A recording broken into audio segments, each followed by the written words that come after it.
1990 में इराक ने कुवैत पर हमला कर दिया।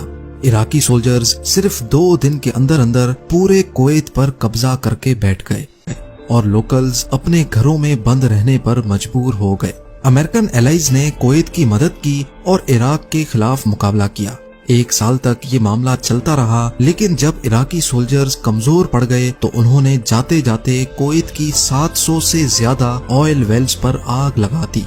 ना सिर्फ इतना, बल्कि इराकी सोल्जर्स ने ऑयल वेल्स के आसपास अंडरग्राउंड माइंस इंस्टॉल कर दी ताकि कोई भी आग को बुझाने की हिम्मत ना कर सके। ये आग इतनी खतरनाक थी कि अगले 10 महीनों तक ये नॉन स्टॉप जलती रही। एक एस्टीमेट के मुताबिक तेल के इन कुओं पर आग लगने से कुवैत को रोजाना 60 लाख बैरल्स का नुकसान हुआ था, यानी टोटल 10 महीनों के 180 करोड़ बैरल्स का नुकसान। पूरी दुनिया में 15 दिनों तक जितना ऑयल आज इस्तेमाल किया जाता है उतना ही ऑयल कुवैत में जला दिया गया था। 10 महीनों के बाद जाकर कुवैत ने इस आग पर $1.5 अरब खर्च करने के बाद काबू पाया। यह हिस्ट्री का एक ऐसा वाकया था जिसने अगले कई सालों तक कुवैत को खोखला करके रख दिया। जब कुवैत इस मसले से निकला तो तब तक बहुत देर हो चुकी थी। एक और गल्फ कंट्री में ऐसे प्रोजेक्ट्स जन्म ले चुके थे कि इनके सामने कुवैत सी सिटी का प्रोजेक्ट किसी खाते में ही नहीं था। जी हाँ, हम बात कर रहे हैं दुबई की। यहाँ दुनिया का सबसे महंगा 7 स्टार होटल बन चुका था और आर्टिफिशियल आइलैंड्स के कई प्रोजेक्ट्स की कंस्ट्रक्शन भी स्टार्ट हो चुकी थी। और तो और दुनिया की सबसे ऊंची बिल्डिंग बुर्ज खलीफा की कंस्ट्रक्शन भी स्टार्ट हो चुकी थी। दुबई ज्यादातर इंटरनेशनल अट्रैक्शन पहले ही ले चुका था, लेकिन फिर भी कुवैत ने 2004 में सी सिटी की कंस्ट्रक्शन का काम स्टार्ट कर दिया।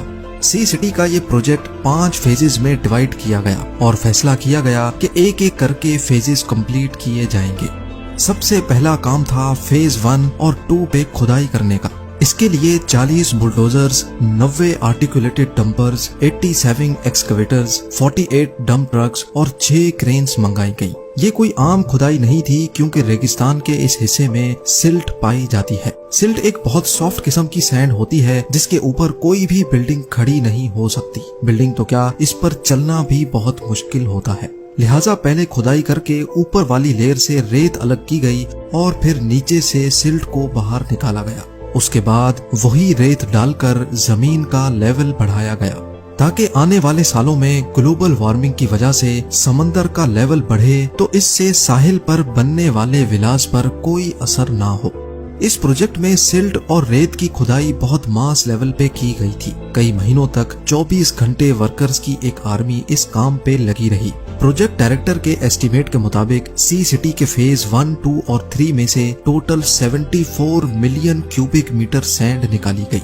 ये तकरीबन इतनी ज्यादा रेत थी कि इससे अहमदाबाद में वाक़े दुनिया का सबसे बड़ा क्रिकेट स्टेडियम 20 मरतबा भरा जा सकता है। रेत से लेवल तो इंक्रीज हो गया था, लेकिन इसको अब कंप्रेस करने का वक्त आ चुका था, क्योंकि ये रेत फिलहाल बहुत लूज थी और किसी भी बिल्डिंग की फाउंडेशन को बर्दाश्त नहीं कर पाएगी।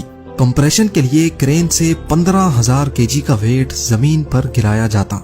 जिस जगह पर ये लोड गिरता वहाँ एक बहुत बड़ा गड्ढा बन जाता था। एक दिन में 1200 मरतबा 15 टन का ये वजन जब जमीन पर गिराया जाता तो कुछ ऐसा मंजर देखने को मिलता था। बाकी सब चीजें तो अपनी जगह, लेकिन एक मसला ऐसा था जिसका डर अंदर ही अंदर सबको खाए जा रहा था। इन आर्टिफिशियल क्रीक्स में जब समंदर का पानी डाला जाएगा तो क्या ये पानी नेचुरल तौर पे फ्लो करेगा भी कि नहीं। अगर पानी वक्त पे चेंज ना हुआ तो इसमें फंगस पैदा हो जाएगा और बदबूदार पानी इस प्रोजेक्ट को बुरी तरह से फेल भी कर सकता है। इस मसले से निपटने के लिए टाइडल गेट्स इंस्टॉल करने का फैसला किया गया। टाइडल गेट एक ऐसा मैकेनिकल गेट होता है जो सिर्फ एक तरफ से आने वाले पानी के प्रेशर पे खुद ब खुद खुल जाता है। जब समंदर से आने वाली वेव्स बंद या कम हो जाएंगी तो ये गेट अपने आप वापस बंद हो जाएगा। कंप्यूटर सिमुलेशन पे टेस्ट करने के बाद ये नोटिस किया गया कि टाइडल गेट लगने के बाद क्रीक्स का 100% पानी ऑटोमेटिकली चेंज हो जाएगा। टाइडल गेट का मसला तो सिर्फ एक बड़े मसले का सॉल्यूशन था, लेकिन अभी कई और मसलों से निपटना बाकी था। सी सिटी के इस प्रोजेक्ट में टोटल 250 किलोमीटर के नए बीचेस बनने जा रहे थे, यानी जितनी कुवैत की अपनी कोस्ट लाइन है उससे भी ज्यादा लंबी ये कोस्ट लाइन होने वाली थी। इतने ज्यादा नए बीचेस के लिए वो खास सैंड भी चाहिए होगी जो आम तौर पे हमें बीचेस पे मिलती है। अब इतनी ज्यादा सैंड लाई कहां से जाए, ये एक बहुत बड़ा सवाल था। एक्सपर्ट्स ने इसका भी एक सॉल्यूशन निकाल ही लिया। नॉर्मल डेजर्ट सैंड जिसकी कुवैत के पास कोई कमी नहीं थी, उसमें हर साइज के पार्टिकल्स होते हैं। बीच पे जो सैंड मौजूद होती है उसमें सैंड के पार्टिकल्स का साइज ज्यादा बड़ा होता है। लिहाजा अब फैसला किया गया कि नॉर्मल डेजर्ट सैंड में से मोटे साइज के पार्टिकल्स को फिल्टर किया जाएगा।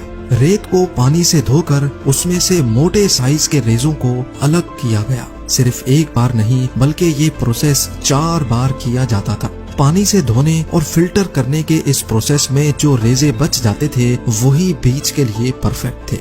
एक दिन में 4000 टन रेत को लाया जाता और पानी से धोकर उसको फिल्टर किया जाता था और ये पूरा प्रोसेस कई महीनों तक दिन रात चलता रहता। बीचेस की सैंड को लहरों के प्रेशर से बचाने के लिए पत्थरों की वॉल्स भी बनाने का फैसला किया गया। इन वॉल्स पर लगाए जाने वाले पत्थर बॉर्डर के उस पार सऊदी अरब की एक स्टोन क्वारी से लाए जाते थे, क्योंकि कुवैत के पास अपनी एक भी स्टोन क्वारी नहीं थी। पूरे 6 सालों की मेहनत के बाद सी सिटी के 3 फेज कंप्लीट हो चुके थे। अब बारी थी एक आलीशान लॉन्च पार्टी की। कुवैत के उस वक्त के अमीर सबा अल अहमद ने इस प्रोजेक्ट का भरपूर अंदाज में इफ्तिताह किया और इसी मौके पर इन्होंने इस प्रोजेक्ट को अपने नाम से भी जोड़ने का फैसला किया और तब से लेकर ये प्रोजेक्ट सबा अल अहमद सी सिटी के नाम से पहचाना जाता है। ये अपनी तर्ज का एक इंतहाई कॉम्प्लेक्स मेगा प्रोजेक्ट है जिसके अभी तक सिर्फ 4 फेज कंप्लीट हुए हैं और 5th फेज की कंस्ट्रक्शन अभी तक चल रही है। पिछले 32 सालों से कुवैत इस प्रोजेक्ट को पूरा करने के लिए कई मुश्किलात को झेल चुका है और इसमें पेश आने वाले इंजीनियरिंग चैलेंजेस को सिर्फ एक छोटी सी वीडियो में बयान करना खासा मुश्किल है।